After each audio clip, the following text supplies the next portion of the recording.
Welcome to our Gifts of God Sunday talk, and happy Easter, everyone. This is a very auspicious day for we who are students of A Course in Miracles, and probably, a couple billion Christians around the world celebrating today, this most holy day.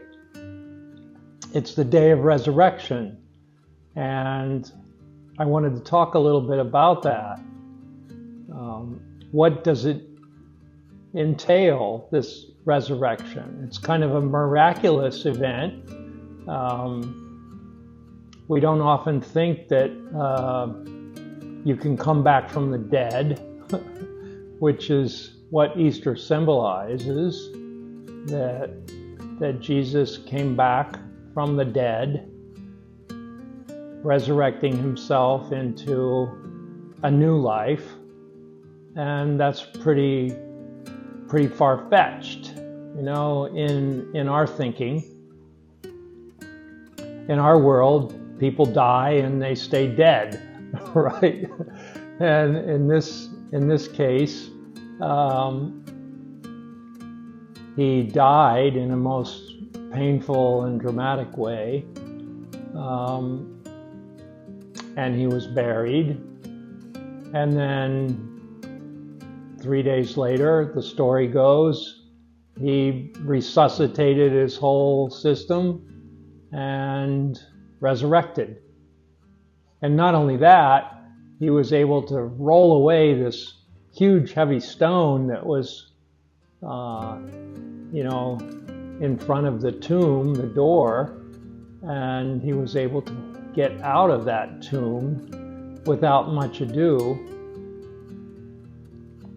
So there were supernatural elements at work in the resurrection, something beyond our own thinking, and maybe even at this stage in our evolution, something beyond our own accomplishment. I mean, do we ever think of the possibility of us resurrecting from the dead? And what would that entail? In fact, are we fully alive now? So maybe the resurrection is symbolic for us in a kind of awakening, or a kind of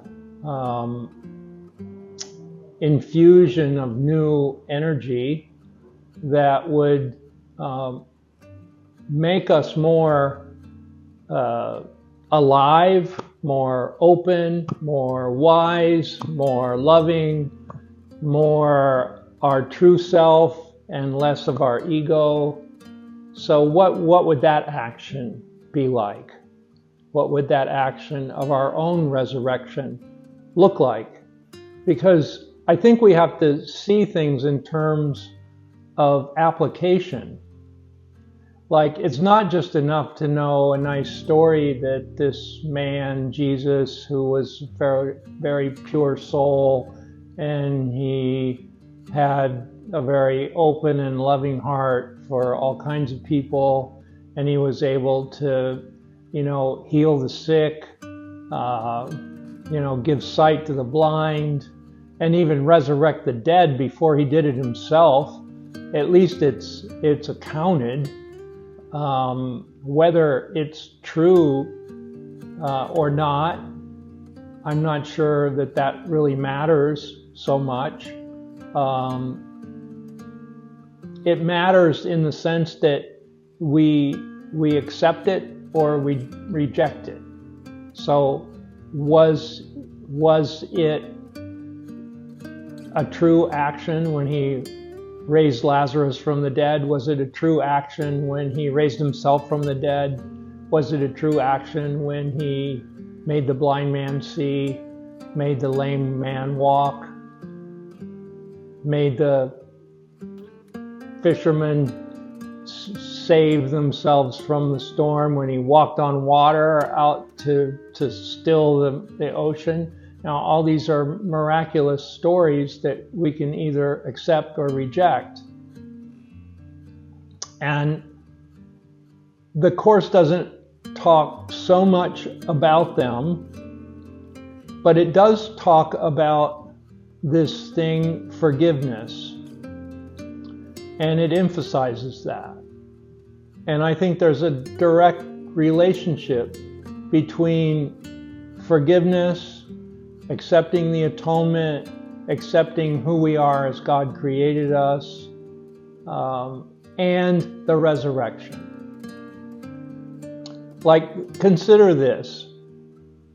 What if Jesus was dying on the cross and he was blaming everybody for his woes and saying, oh, how evil Herod was, and how evil the Romans were, and how evil all the people that conspired against him to get him convicted of who knows what and crucified? What if he would have been in a state of blame and projecting anger out at those attackers and accusers? I don't think he'd have been able to resurrect. So resurrection is resurrection into a state of being. You're rising in a state of being where you've left the ego behind totally.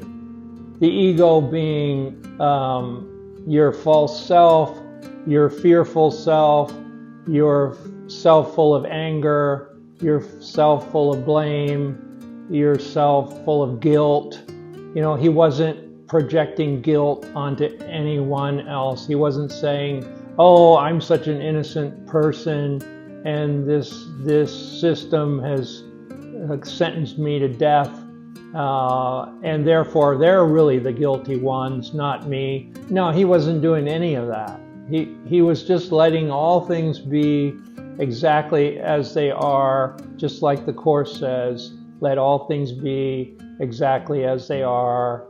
I let forgiveness rest upon all things. Now, he doesn't say some things, he says all things. Even the person, the vainglorious persons in charge who handed down his sentence, the soldiers who were whipping him, the soldiers who were pounding nails in his hand. He didn't separate those characters out and say, well, they're not deserving of my forgiveness. No, he let forgiveness rest on everyone, whether they saw who he was or didn't see who he was, or thought he was someone else, thought he was a threat, thought he was a rabble rouser. Whatever they thought, it had no meaning. It had no meaning to him. He only related to his true self in connection with his divine source, and that was everything for him, his relationship with the divine source.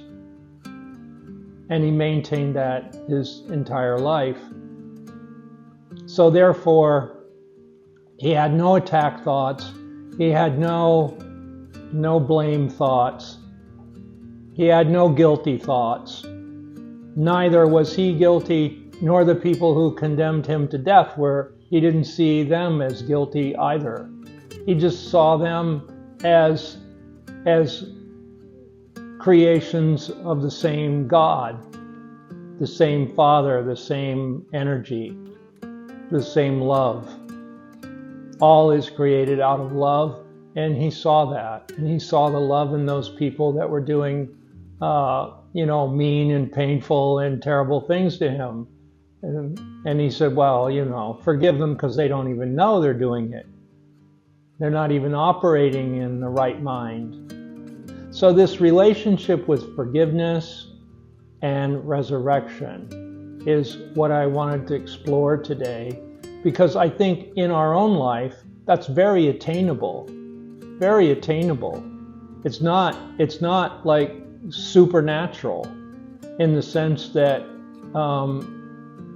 we can actually forgive everyone. It's an action we can take.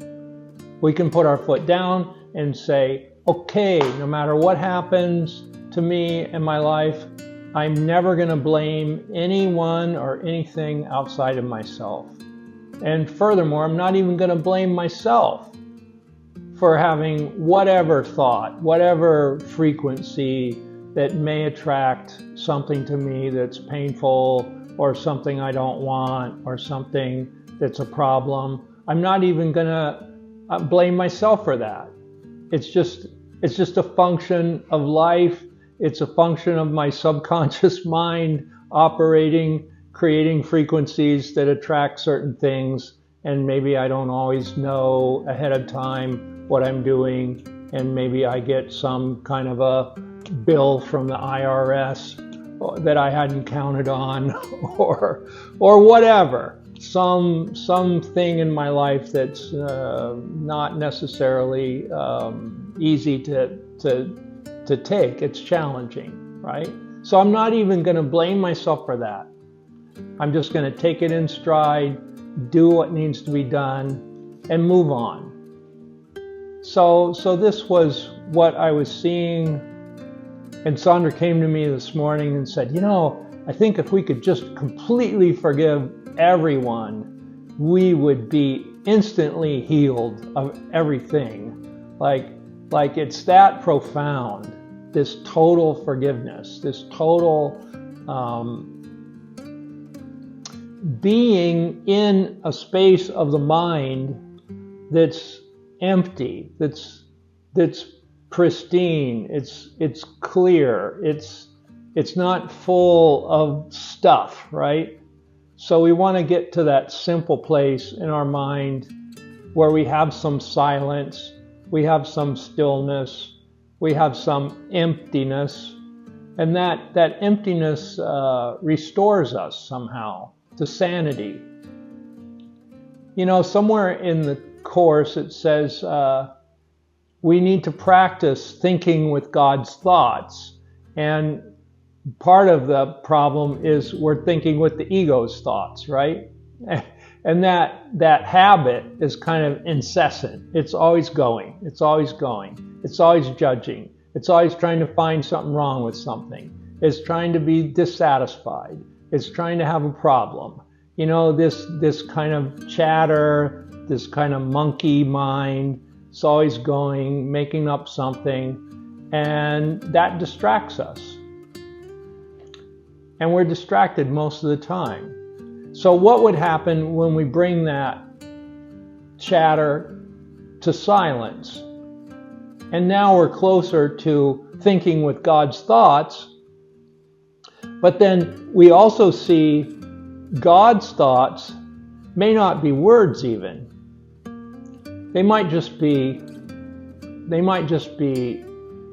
pure empty spaces of bliss, and maybe our senses are more tuned in, like you might hear a car go by, you might hear a car. You're in this still space, right? This kind of empty place, and you hear outside a car go by. Or you hear the sound of the register, when in the winter when the heat is going, you hear the heat, in the register coming out. So it's a sound, but there's such a simplicity of that kind of hearing where you're totally present. Now that could be God's thoughts. When you're seeing the beauty in something, and that could be God's thought, whether it's words, whether it's like something that means this or means that. Let's just say you don't have any projection of meaning onto anything, your own projection. So then this beauty comes forth, and you see it in everything. You see it in the color. I'm wearing this kind of plaid shirt today, and these colors are so amazing together. You see differently, you hear differently. Everything is heightened in this kind of a beauty. And to me, that is thinking with God's thoughts. And I don't have my own thoughts. I don't even want my own thoughts. In fact, I don't even want any thoughts. It's like I'd just rather be in the emptiness, and then whatever I'm observing or feeling or seeing, I know that that's coming from some other place, some holy place, some heavenly place.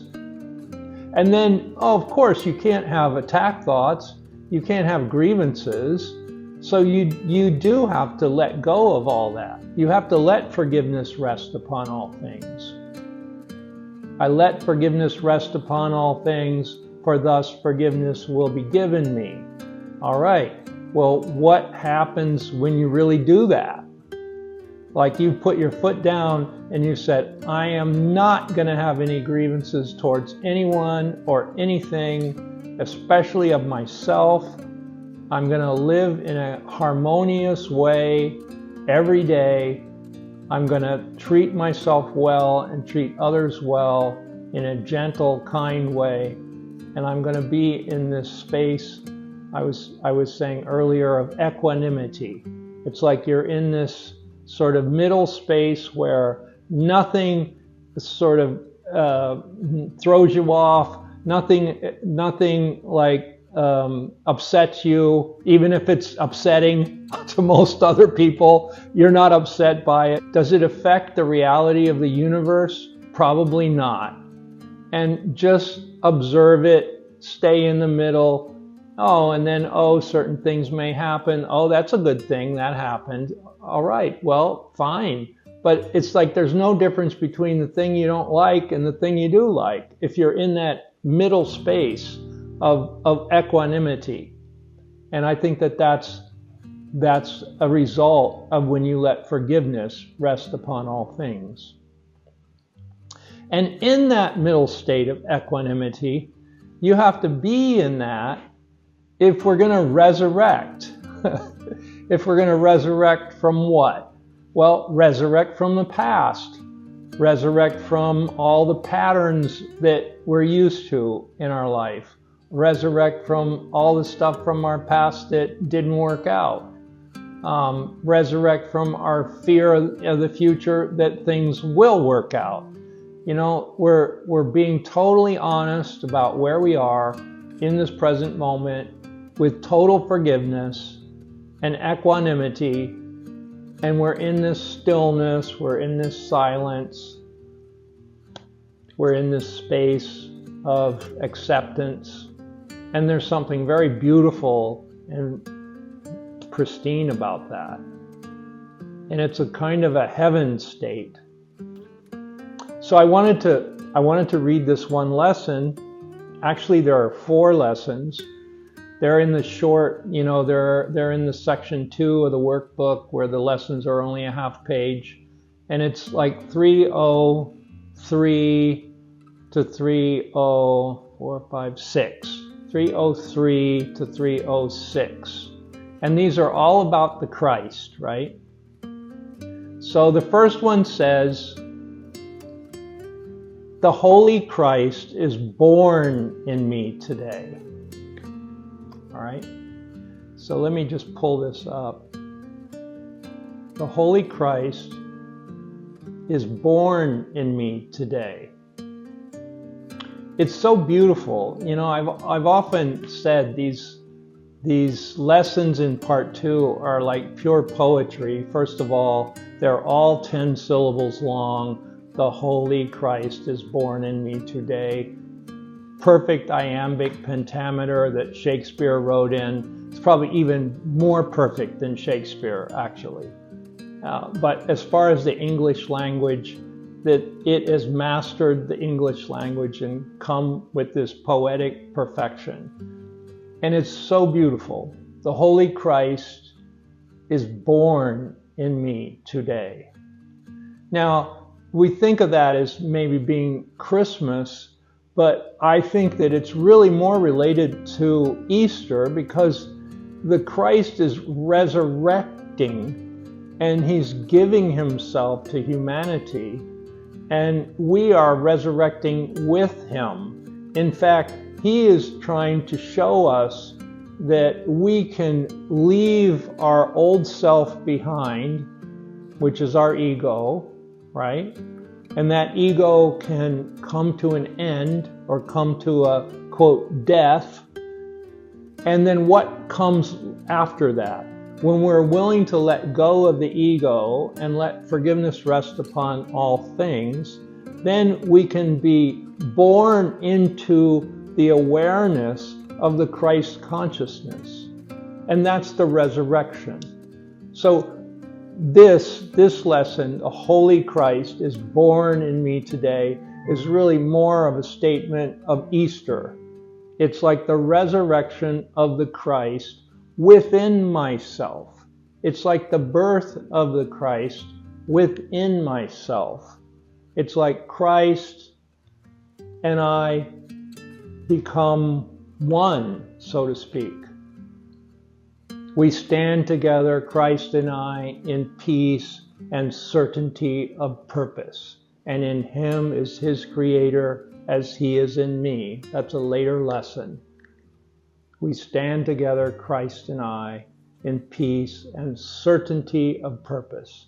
And in Him is His Creator as He is in me. So that means, well, the Christ is in me, the Creator is in the Christ, therefore the Creator must be in me too. And then when I see that, the Holy Christ is born in me today. It's so beautiful, this poetry. Watch with me, angels, watch with me today. Now, what scripture ever gives that kind of an invocation? You're actually invoking the angels to watch with you today. This event, this miraculous event of the resurrection. Watch with me, angels, watch with me today. Let all God's holy thoughts surround me and be still with me while heaven's Son is born. So the resurrection is a kind of a new birth. It's a new freedom. It's a new life. It's a life that leaves the old life behind.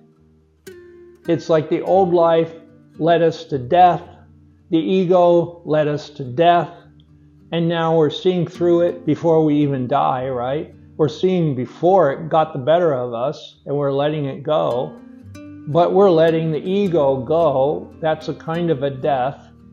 And now we're being born in this new vibration. We're resurrecting into this new vibration. Heaven's Son is born. Well, that's us. Who else is it? The Son. It's you, Monique. It's you, Donna. It's you, Rasa. It's anyone. It's you, Sue. Anyone who wants to meld with that part of their mind that joins with the Christ, this can happen. Now, a lot of us were very wary of this sort of born again phrase because a lot of fundamentalists used it and they were still in this kind of hellfire and damnation and are you born again and did you let Christ cleanse you of your sins, all this kind of heavy stuff. So the phraseology born again was something that we rejected. We did not want that kind of blind belief in this kind of evilness of ourself that had to be somehow purged and Christ had to sacrifice himself for us. We didn't want any part of that. And thank God the Course comes along. It redefines all those terms. There is no hellfire and damnation. There is no condemnation. There's only an acceptance of who we are already in our own original innocence. So in this, when we see that, when we rise up and we give up grievances and we give up attack thoughts and we let forgiveness rest upon all things, now we can step through that gate, that heaven's gate, into this new awareness of our identity as God's Son. Let all God's holy thoughts surround me and be still with me while heaven's Son is born. Let earthly sounds be quiet, and the sights to which I am accustomed disappear. Let Christ be welcomed where he is at home. That would be us. We are the home. We are the host. We are the receptacle to receive this consciousness, let's say, that's already in us, but it was so asleep, we didn't know we had it, right? So now it's awakening. This Christ consciousness is awakening in us. It's being born in us. It's being resurrected in us. We were dead and now we're living. We were stuck in the past and now we're in the present. So this is happening instantaneously as our awareness and our attention goes to it. It's happening now. It's happening right now. This lesson, the Holy Christ is born in me today. Well, what's today? That's now. It's being born in me today. And let him hear the sounds he understands and see but sights that show his Father's love. Let him no longer be a stranger here, for he is born again in me today. So we're allowing this consciousness to be resurrected in us, to be born again in us. It's something maybe we had long ago, but we forgot. We fell into a sleep. We forgot who we were as God created us, and we needed this Christ to come and wake us up. And now he's here, and he's waking us up. And he gives us some directions. Okay, don't have any attack thoughts. Give up your grievances. Let forgiveness rest upon all things. Accept the atonement for yourself. You know, even though I made a mistake, I still love and accept myself. That's like the affirmation of the atonement. And we're doing that. We're cleaning house, so to speak. We're cleaning our minds. We're cleaning our hearts. We're cleaning our being. We're letting go. We're leaving the past behind. We're forgiving everyone and everything, and even ourselves. We don't hold a grievance towards anybody because we see anybody is us. If we hold a grievance towards anybody, we're also holding a grievance towards our own self because there's no separation. So you see, when you get to that point, then you're much more careful about putting out attack thoughts because it's all self-attack. All anger is self-attack. Even though we're trying to project it and get rid of it, guess what? It always boomerangs back around and hits us too. So why would we do that? Why would we continue being self-destructive if we see that's what we're doing? It's a form of self-destruction to be angry, to have grievances, to have attack thoughts, to have judgments. So gradually, we're giving all that up. And when to the extent we give that up, all those things I just mentioned, attack thoughts, grievances, anger, guilt, frustration, we give all those negative emotions up, then we rise. We resurrect into a new consciousness, into a new DNA almost. DNA. And these lessons, you know, I often say in mantra breathing, the lessons of the Course in Miracles are mantras too. They're high vibrational thoughts. They're God's thoughts that take us to a new awareness in our mind so we can make contact with this other consciousness, right? So they're mantras. The Holy Christ is born in me today. That's a powerful mantra. It has a vibration, just like Om Namah Shivaya or Jai Ma. Those are mantras. These are mantras. Your son is welcome, Father. He has come to save me from the evil self I made. Now, when it says evil self, now don't get all guilty about that. And it's just, evil is like, it's the opposite of living. It's like that which makes you die, right? That's which leads to self-destruction. It would call that evil. It would call it an illusion. It would call it a misdirection, misthought, misperception. That's all it is. Don't get all hung up on this word evil, that you're bad. No, you just made a mistake. You made a mistake in who you thought you were, and you had all these other thoughts of guilt and attack and frustration and insecurity, and now that we're going to let all that go. He has come to save me from this self I made up. He is the self, capital self, that you have given me.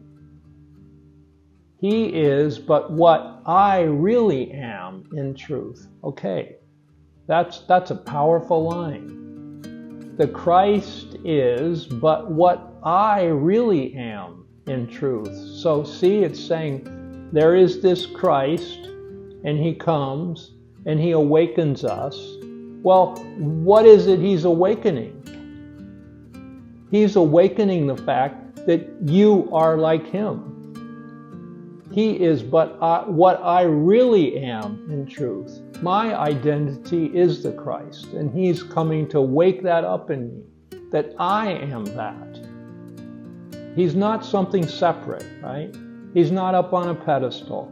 He's not hanging on a cross that we have to worship. He's not somebody unattainable.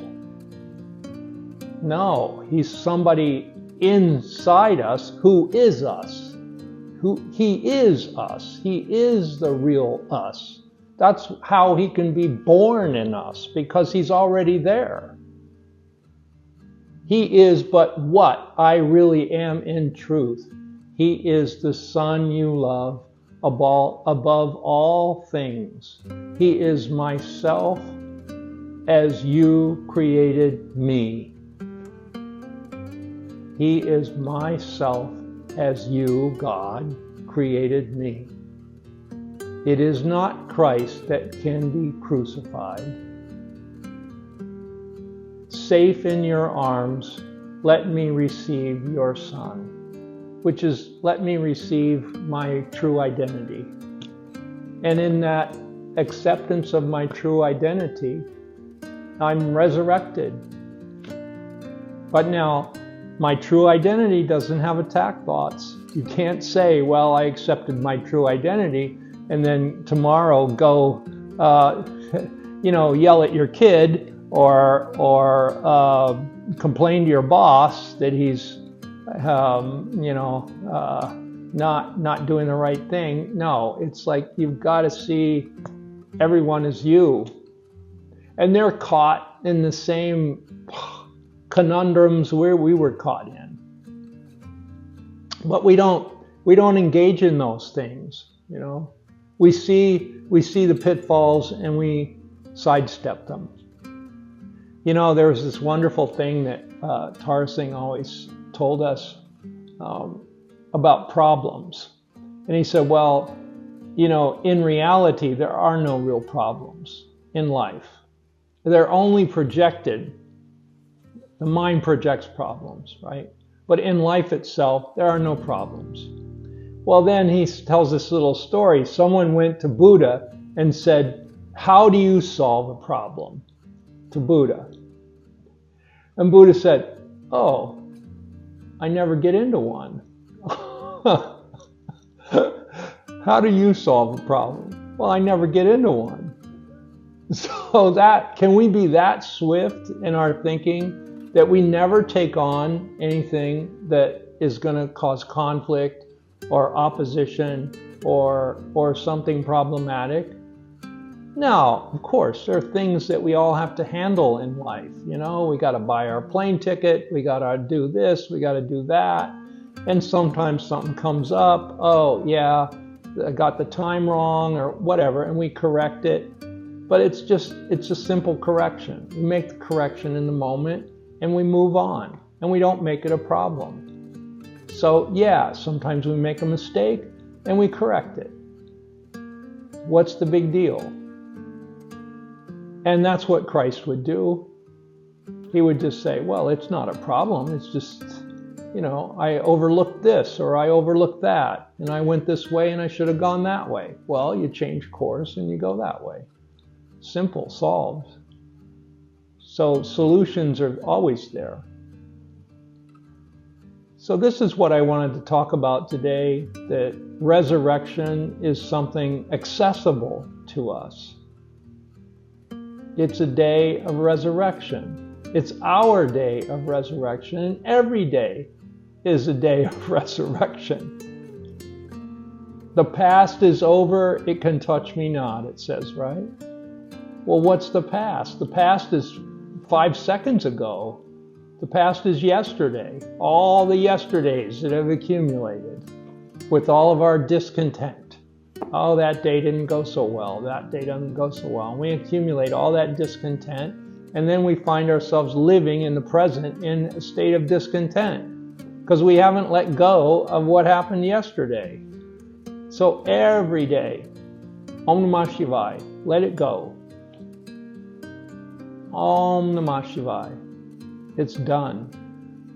It's water under the bridge, and let it go.